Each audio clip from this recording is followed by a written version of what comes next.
nila, hindi daw yan parang Grab na ibubook mo, then off you go. Hindi, it's not that easy. So in this case, kung pupunta ka ng Hague, um, maraming dadaanan na bansa. So you will have to get clearances for each of those countries. And yun ang nangyari na delay. Pero yung sinasabi mo do sa first part of your question regarding the efficiency Yes, of seamlessness. the arrest. Okay.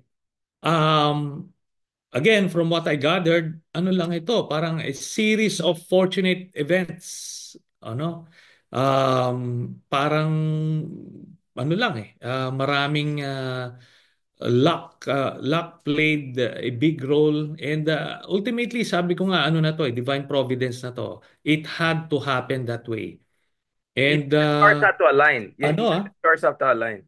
Can you clarify that, yes, the Senator? Is it because we were expecting that he would stay in Hong Kong? I mean, is it did China leak this to him? I mean, what went on? I mean, okay, first of all, so he was in Hong Kong. He had an option not to come back, right? He had an escape route, or okay. maybe he didn't. Well, what do we know about the Mm. China angle? So, remember, Richard, nung dinidiscuss natin yung various scenarios, ang sinasabi natin, ang go-to move ni Duterte, ang kanyang contingency plan or plan A niya is to flee to Hong Kong. He did that before, nung June 20, 2023, when he thought yung dismissal ng kanyang appeal sa appeals chamber ng ICC would come with a warrant for him. So when they were informed, they were given a heads up on the imminent release of the denial of his appeal, they fled to Hong Kong. Okay, ganun yung move niya. Ngayon, nung naririnig niya na the warrant was about to be released, was about to be issued, lumipad ulit siya sa Hong Kong. Ngayon, over the weekend, nakiramdam sila. Nakiramdam sila kung meron ba talagang warrant o wala. So wala silang nakukuhang confirmation, and they decided, I believe, ang nangyari dito, while ang plano is to seek asylum sa Hong Kong, pero mukhang base doon sa mga information namin, ano siya, nabore siya doon, nalungkot siya, hindi siya makatulog doon, parang the weather is not ideal for him, the food, hindi niya ano, kumbaga, he did not see himself living there for the rest of his life, or at least habang nakaupo ang unfriendly administration. So with that, ang decision nila is unahan nila yung warrant. So nung tinitignan nila na parang wala naman, o naniniwala sila diyan kina Panelo, sinasabi fake news yung warrant, kila Harry Roque, Yari. wala daw Yari. warrant. Oh, yeah. Oh, yeah. Oh, naniwala sila sa sarili nilang fake news. Eh di yun, they assumed walang warrant.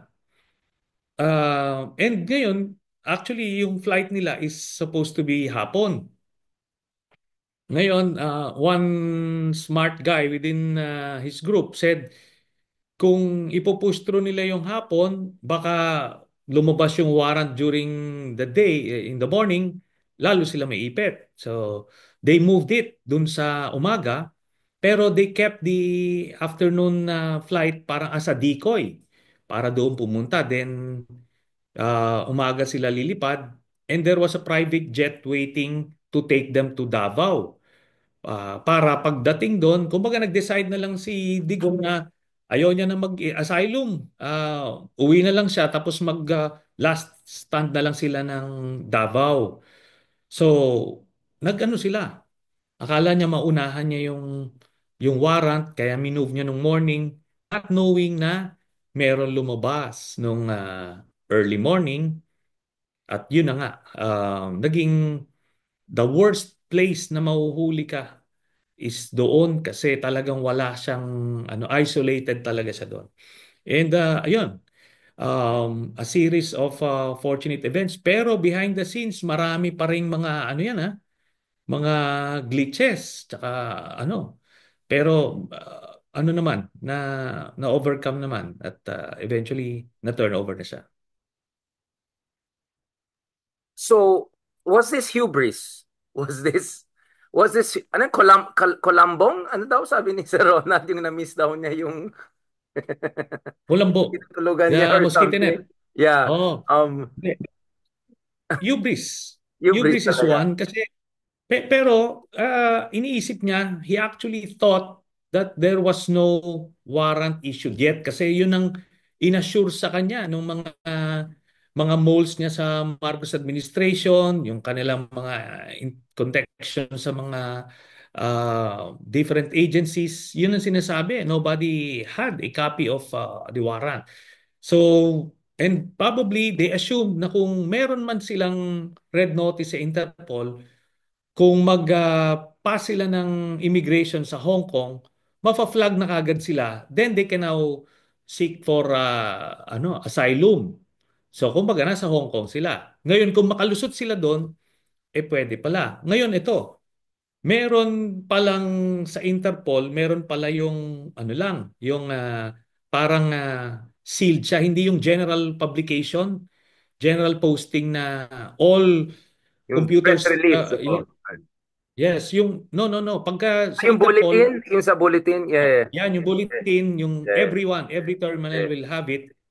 Ito meron yung selective, yung one country lang na para kung gusto mong ma-isolate, mahuli, yung specific country lang yung bibigyan mo. So they were looking at the website na wala, not knowing na merong ganon na sealed kaya hindi nila nakita. So anyway, oo, kaya lumabas. Kaya it was never posted sa iba't ibang, it was never posted publicly kasi doon lang mismo sa terminal sa Krame binigay. Kaya yun ang naging Tapos yun nga, yung hubris na, sige na, tingnan natin kung kaya siyang huliin. Tama, kung natuloy siya sa Davao, mahirapat siyang huliin, pero hindi na siya umabot ng Davao, doon pa lang sa He had an plane pa lang option siya to inuwi. fly like Cebu, Davao, parang ganon. Hong Kong, Cebu, Davao, parang ganon yung alternative. Hindi na dadaan sa Manila. Walang flight. Walang flight na direct to Davao and Ngayon, they considered flying via private jet. Right. Kaso the clearances again would take them an Days. additional Yeah. 2 to 3 days. So kaya na lang na tipong mas maaga yun na lang the first trip out ginawa nila. I want to tease out this more, Senator Trillanes, kasi a lot of our friends are still playing into that. Maybe in the end, it was really about China making him feel you're not worth it. Like, and then he realized hindi siya sineseryoso ng China as much as he thought. And maybe that may have also, kasi parang siguro inisip niya super VIP siya dyan, protektahan siya. And somewhere when wondering with MSS or their intelligence operatives here try to also leak any information, yung sinasabi mo na lumabas lang dito sa bulletin ng on a part, hindi sa China or ibang, kasi Interpol, di ba? International yan. Um, but your hunch, Son, is that ultimately China felt Duterte was not worth it, right? I mean, they made a statement about don't politicize, blah, blah, blah. Parang ano na yan, ano lang parang tick the box na lang, no? Parang mema lang. Ako naman I don't think sinuka siya ng China kasi alam nyo the way China treats yung mga friends of So, the friends, yeah, friends of China. yung friends of China yung nagbigay sa kanila ng special favor at some iba yon. They hold that thing dear to them The honors. kumbaga sacred sa kanila yon. In the case ni Duterte ang daming na benefit nung China. Duterte made a lot of things possible for China. marami siyang binigay na pabor, maraming kumita diyan, lahat-lahat.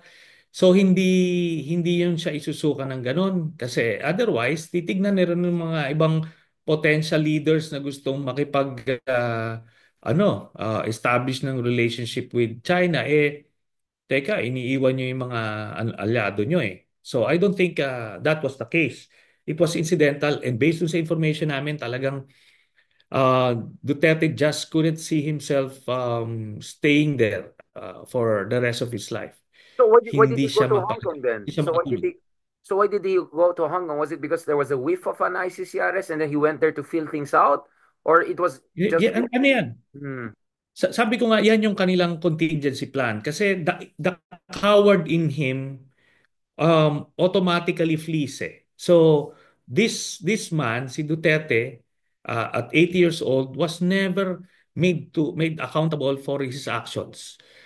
Growing up, marami siyang ginawang kalokohan, hindi siya na-kick out, lahat ina-arbor siya, ganun. Kumbaga, kaya wala Selfish siya siyang eh. Yeah. ano, oo, yung attitude niya towards authority ganun-ganun na lang. Kaya nung wala na siyang power, ito na, medyo napaparanoid siya dyan. So the coward in him prevailed and yun nga, lumipad siya kaagad. Kaso yun nga, at 80 years old ba si Duterte, parang Yes, hindi exactly. niya na nakita, parang he's too old uh, for an asylum, in Sir, Hong Kong. Sir Parang San, so ganun. you're saying essentially over like a 2, 3 year day period, parang the two sides of his nature clash. The coward in him and the like Yes. para parang reckless arrogance and hubris in him and doon siya nadali. Like if sana Yun. nagstick lang siya to one of his Doon instincts, naman dali. diretso lang, di sana. I mean, if he didn't leave, Oo. right, stayed lang in Davao through and through and then made this last stand, may chance Yeah. siya. If duwag lang siya, then went to Hong Kong and stayed, may chance siya. Yes. But hindi. Nagduwag siya, and then Mm. nagkupal siya. Like, ayun tuloy, nadali siya. But, are you Yun. still surprised? Yeah, please. Precisely kasi ang nakita naman niya kasi yung nangyari din kay Kibuloy. Paano na shakedown. So yun yung that's why ang sabi tuwing nakakakita raw ng mga checkpoints sa Davao, yung ghost of his past is haunting him kasi ganun sila, 'di ba? When may tutumba sila, talagang nagche-checkpoint. So nung nawala na sila ng control sa Davao City Police for the first time in so many decades, nawala na siya ng control sa police kaya very yung movement niya and he saw for himself how Duterte was flushed out of his stronghold. So sa kanya feeling niya doon sa bahay niya ang dali-dali niyang doon ma CQB ka nga pero kaya ang ginawa niya lipad muna, assess muna tayo, tignan natin, di ba? Para to buy him some time. Kaso yung mga informants niya, mga moles niya, wrongly assumed that there was no warrant. Wait. Di Or, ba? maybe this is the Russian in me. Sorry, I always have Assad in mind, di ba? Parang, Assad is basically useless to Russia, right? But well, he brought some money. But a part of me was always thinking, well, if Putin throws Assad under the bus, that has bad implication for its other alliances, right? The other despots and allies they have. So actually, I agree with you. If you're China, also maybe even if Duterte is a bit alanganin na, you don't want to set a precedence that turns off other potential future leaders. I agree with that. But speaking of Yes. situation, I don't like many things had to work. Talagang the stars align talaga, no? Sunny. The stars align. The stars align exactly. Yeah. Nevertheless, is it also possible that he was infiltrated? Sorry, I've been a bit too KGB. That perhaps there was false information being spread within his ranks that may moles pala siya. Is that possible? Without confirming. May, may moles from both sides. Kasi remember, maraming mga politiko na may dual alliances. Kaibigan nila si Duterte and yet kaibigan din nila si President Marcos. Kumbaga, may ganon sila that they can play both sides anytime. So ang problema, yung mga moles ni Duterte sa Marcos administration, wala talagang nakuhang hard copy ng warrant. Kasi ina-assume nila if there was such a warrant, they should have seen it by now. So that was the wrong assumption. Di ba? Tapos yung kanilang hubris, itong sila Harry Roque, sila Panelo, fake news yan, wala yan. Ganon, ganon. So, alam mo yon yung they brush it off dahil sa kayabangan nila, ano, ganon. Then, Bravado, ito the yung bravado. ultimate bravado. Then yung ultimate bravado, and for that matter, more than bravado, it's underestimating BBM, yeah. the resolve of the Marcos administration na they won't dare, parang they won't dare arrest me. Parang they will just bully their way into their crowd tapos sige, challenge you to arrest me, parang ganon. Kaso ano nga talagang ano na God's hand na ito, sabi ko na. We cannot attribute it to anything else kasi nobody would have predicted that he would Interesting. change his mind and just come back. And nobody would have predicted that he would change his flight to the morning flight. Kasi kung afternoon flight siya, for sure magli-leak na yung Interpol red notice. At makakarating na sa kanila, hindi na siya talaga tutuloy. Pero nobody got a hard copy nung morning. Because they had to leave Hong Kong early morning. Hmm. Yeah, grabe, no? So many things had to fall into place for this to happen. But the more I talk to you, son, the more is actually this. Ako, on the record now, kami ni Ed Lingaw, we had a debate with si Ronald, no? Sabi ko, babalik yan si Digong.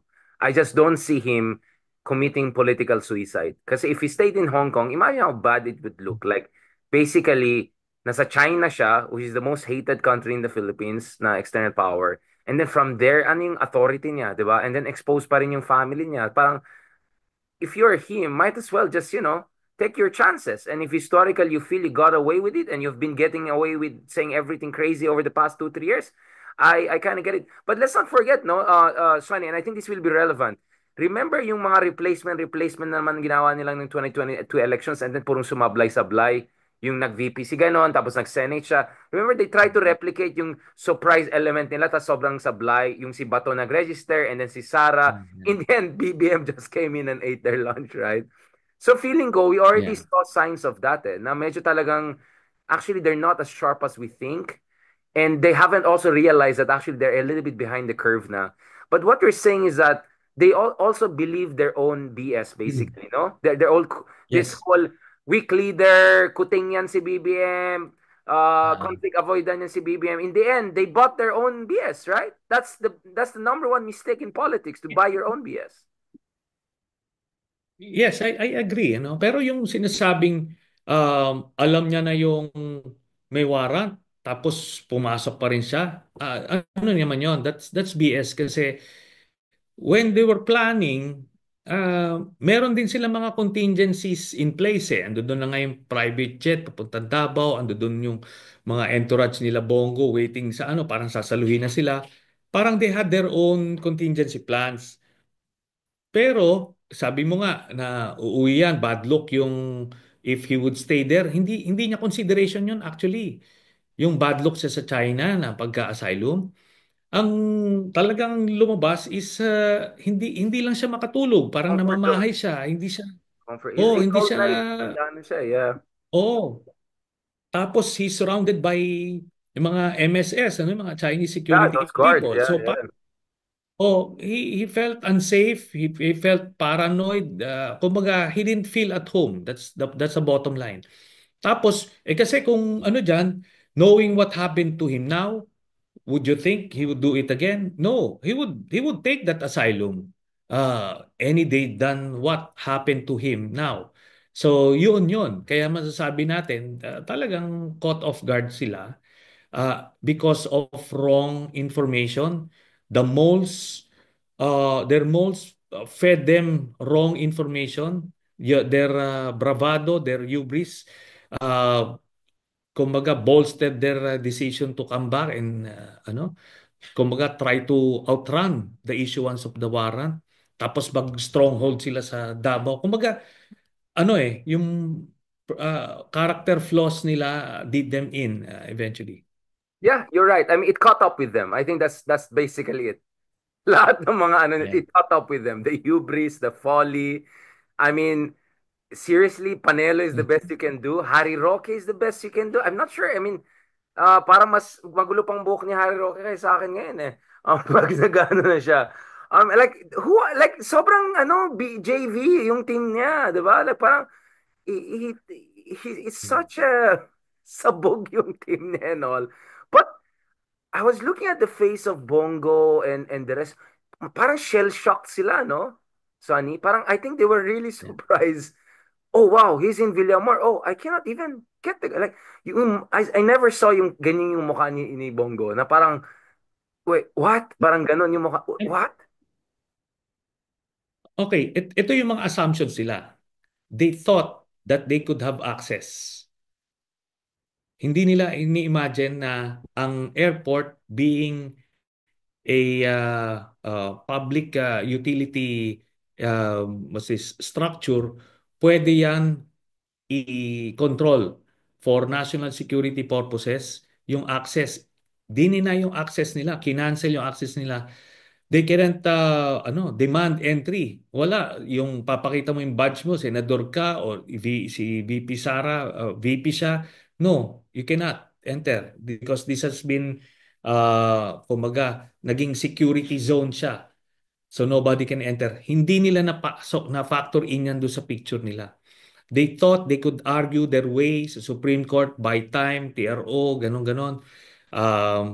Marami silang hindi nila alam yung short walk from the airplane to the past immigration was talagang actually an eternity, no?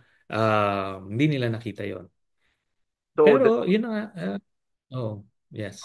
so there is a credence to the Colombo theory after all. I mean, this is what happens Yeah. when you rely on the whims of one man, not necessarily in his best shape, di ba? In the end, it caught up with them. To what degree should we also give credit to, again, I know there were many other people behind the scenes doing their job. I don't want to also overdo it. But in fairness, General Torre was still front and center. I think he took some punches literally, no? From Hanilet and all. Yeah. Like literally, right? And ito, I think what is commendable to the PNP and how they handled it. Siyempre, credit to General Marbil and General Torre. Sila nag-execute nito and inano nila, inobserve nila yung due process and nirespeto nila yung human rights ni Duterte. Binigyan nila ng respeto. They handled it with care and they were transparent. Naka-body cam sila. Talagang binibidyohan nila all the way parang pakita na he was treated well. Yun yung maganda rito kasi part of that, very symbolic kasi in a way redemption ito for the PNP. Kasi di ba giniba ni Duterte yung imahe ng PNP na parang naging part of the killing machine. Kahit na Is it maliit a lang naman personal yung militia? It segment looked ng like a personal militia. I mean, like, yes, oh. So, ano to? Pero although mga 5 to 10% lang naman yung mga tiwali dyan, pero nadama yung buong PNP as an institution. Pero ito na ngayon, it's a redemption to them. And yun na nga, maganda talaga yung kaya nobody could question it na parang inano siya, minanhandle na old man, hindi. Kaya yun na lang yung pinapakita nila na nakahiga siya sa couch, na may oxygen na hindi naman nakadikit daw sa tank. Yung mga suddenly appeal to pity. And ultimately, ang pinakang ano dito is the strongman image. Ito yung siya yung symbol of strength of the whole Duterte base, Duterte camp. And yung the source of funds nila. Kasi siya yung nagsa-sign off na, bigyan mo ito, right. Siya release yung ito. administrator pa ni Oh. Kibuloy, di ba? Yung KOGC, ano, compound. Hmm. So ngayon, wala na. Ang hirap niyan. Ang hirap niyan pag doon, it's not like nasa custodial center ka lang sa Camp Crame na accessible ka, pupunta ka lang doon. Ito, nasa Hague ka eh. May time lag dyan. Tapos, yung visiting hours dyan, very strict. Tapos, syempre, you cannot talk about anything foolish there habang nandoon ka. So marami ng maka-cut off na siya. And ito no, he will not be heard from here on. Eh importante 'yun dun sa kanyang slate. 'Di ba? What about the orphans na sila ngayon? Kasi Sarah, they can't rely on Sarah campaigning for them. In the first place, Sarah hates some of them or I want most to of ask you on them. this, Sonny. Sorry for cutting you. Yeah, so now I think it raises a couple of important questions, right? So it looks like Duterte will spend the rest of his days either in trial, kasi minimum daw 2 to 3 years, and usually 7, 8 years. Like, I'm not sure. Mukhang malabo na in the pre-trial chambers and examination. He'll get the reprieve, di ba? I'm sure he'll apply for temporary liberty, yung pabalik siya, mataas yung flight risk niya. So malabo yan. So with that situation, who is the next in charge right now? Because it looks like Bongo and Sara once again are jockeying or jostling for that position, right? At hindi klaro yung line of succession now. Who's going to be holding the line for the essentially the camp, right? On its face, kumbaga on paper, dapat si Sara Duterte. Kasi si Sara Duterte has practically zero leadership skills. Kasi she's whimsical, she's temperamental, di ba? Kumbaga, ano to, mercurial ang personality niya, and she hates um, unsolicited advice. Kumbaga, ano niya she's bad at relationships with the other people. So, tapos ngayon nandoon siya sa tatay niya. Physically wala. Then another unreliable is si Pulong. Kumbaga, in the first place, kaya si Sara ang ginawang mayor even though she's younger than Pulong kasi yun nga may character flaws, bigger or more character flaws than Sara.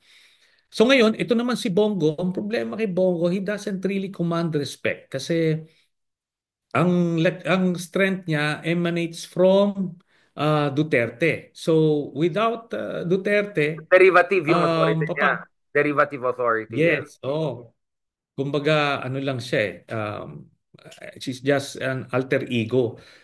Pero wala na wala na yung principal niya. And ito ngayon, ang ultimately, whoever would foot the bill, siya yung in charge. Is he ready to foot the bill?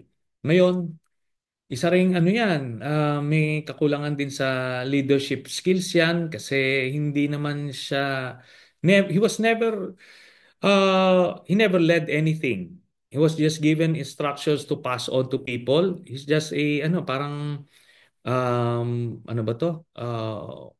Siya yung gatekeeper, ika nga. Yun lang ang Yeah, naging yeah, role niya. yun nga yung exactly. More of a gatekeeper but not necessarily heir apparent, right? So, may Yeah. battle of succession ang mangyari ngayon. So, Sara Duterte has now flown. She's now in Den Haag. Per the news I saw kanina, among others, so confirm na yan. Does that make Sara Duterte more vulnerable, or does that give Sara Duterte some sort of a chance to rally support and all? Daughter is Definitely there more. to be with the father, blah, blah, blah. I mean, the whole drama, ganun.